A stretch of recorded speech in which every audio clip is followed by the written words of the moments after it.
జేపీఎన్సీఈ మరో మైలురాయిని దాటనుంది. జులైలో అంతర్జాతీయ సంస్థలతో ఉపాధి అవకాశాలపై పరస్పర అవగాహన ఒప్పందాలను కుదుర్చుకునేందుకు సిద్ధమవుతోంది. తెలంగాణలోని గ్రామీణ, ప్రైవేట్ ఇంజనీరింగ్ కళాశాలలతో పోల్చుకుంటే విద్యార్థులకు నాణ్యమైన ఇంజనీరింగ్ విద్యను అందిస్తున్న కళాశాలగా గుర్తింపు పొందింది.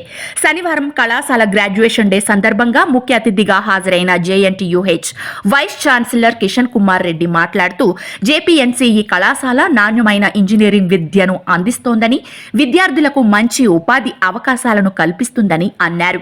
అంతర్జాతీయ సంస్థలతో అవగాహన కుదుర్చుకునేందుకు తన సంపూర్ణ సహకారం ఉంటుందని ఆయన అన్నారు. జేపీఎన్సీఈ కళాశాల చైర్మన్ కెఎస్ రవికుమార్ మాట్లాడుతూ, స్వతంత్ర ప్రతిపత్తి కలిగిన కళాశాలగా తమ విద్యా సంస్థ ఎంతో మంది విద్యార్థులకు జాతీయ, అంతర్జాతీయ స్థాయిలో ఉపాధి అవకాశాలను కల్పిస్తుందని, ఇది తమకు గర్వకారణం అని అన్నారు. జులైలో అంతర్జాతీయ సంస్థలతో ఒప్పందం కుదుర్చుకోనున్నట్లు ఆయన తెలిపారు. నారాయణ ఇంజనీరింగ్ కాలేజ్కి వచ్చి చాలా బాగా అనిపించింది. ఇది రూరల్ కాలేజెస్లో ఒక ఎగ్జాంపుల్. 569 ప్లేస్మెంట్ ఆఫర్ రావడం అనేది చాలా గొప్ప విషయం. రాష్ట్ర పరంగా చూస్తే 85% కాలేజీలు హైదరాబాదు, రంగారెడ్డి డిస్ట్రిక్ట్స్లోనే ఉన్నాయి. రూరల్ కాలేజీలో సర్వైవ్ అవ్వడము లేదు.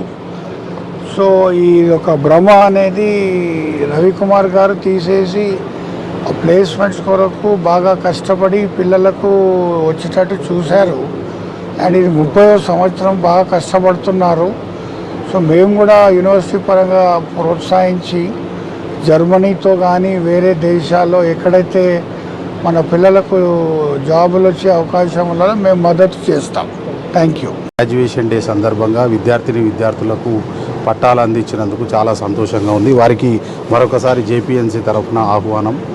వారు జాతీయ స్థాయిలో ఎన్నో పదవులు అనుభవించారు. ఏఐసిటి ఢిల్లీలో ప్రతిష్టాత్మకమైన యూనివర్సిటీలకు గతంలో 2 సార్లు వైస్ ఛాన్సలర్, ప్రస్తుతం జేఎన్టీ వైస్ ఛాన్సలర్.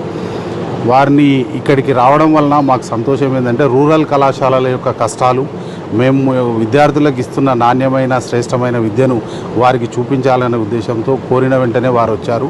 వారికి ప్రత్యేక ధన్యవాదాలు తెలియజేస్తూ, ఇందాక వారు చెప్పినట్టు గ్రామీణ ప్రాంతాల్లో కూడా పటిష్టమైన కళాశాలలు ఉన్నాయి, పటిష్టంగా ప్లేస్మెంట్స్ చేస్తున్నాయి, పటిష్టంగా విద్యార్థులకు చదువు చెప్తున్నారు, అదేవిధంగా పటిష్టంగా అడ్మిషన్లు అవుతున్నాయని వారు ఇక్కడ ప్రత్యక్షంగా చూసి వారు గతంలో కూడా ఎన్నోసార్లు మాకు సహకరించారు. రాబోయే రోజులు కూడా మాకు వారి సపోర్ట్ ఉంటుందని ఆశిస్తూ, ముఖ్యంగా ఈ వారం రోజుల క్రితం వారిని హైదరాబాద్లో వారి ఛాంబర్లో కలిసినప్పుడు, రవికుమార్ మీరు ఇంత కష్టపడుతున్నారు, జేపీఎన్సీకి ఒక అంతర్జాతీయ ఖ్యాతిని తీసుకొని వద్దాం. త్వరలో 13th July next month Germany నుంచి ఒక యూనివర్సిటీ వాళ్ళు వస్తున్నారు, వాళ్ళతో మీరు టైఅప్ చేసుకోండి. ఆ టైఅప్ ద్వారా గ్రామీణంలో ఉన్న ఈ కళాశాలకు ప్రపంచ ప్రఖ్యాతి వస్తుంది. అదేవిధంగా ముఖ్యంగా వారు బేసికలీ మెకానికల్ ఇంజనీరింగ్ కాబట్టి వారికి మెకానికల్, ఎలక్ట్రికల్, సివిల్ పట్ల మక్కువ ఎక్కువ. దానిలో భాగంగానే ఆ బ్రాంచ్లను స్ట్రెంథెన్ చేయడానికి మేము జర్మన్ యూనివర్సిటీస్తో 13th జూలై వీసీ గారి సమక్షంలో ఎంఓయూ చేసుకోబోతున్నాం. వారు ఇచ్చిన ఈ యొక్క సపోర్ట్కు మనస్ఫూర్తిగా వారికి జేపీఎన్సీ కుటుంబ సభ్యుల తరఫున, ముఖ్యంగా మహబూబ్నగర్ జిల్లా ప్రజల తరఫున కృతజ్ఞతలు. వారు గతంలో విద్యార్థి దశలో మహబూబ్నగర్లో ఉన్నారు. వారి తండ్రి గారు ఇక్కడ రెవెన్యూలో పెద్ద అధికారిగా పనిచేశారు కాబట్టి మన జిల్లా మీద ప్రేమ ఉంది.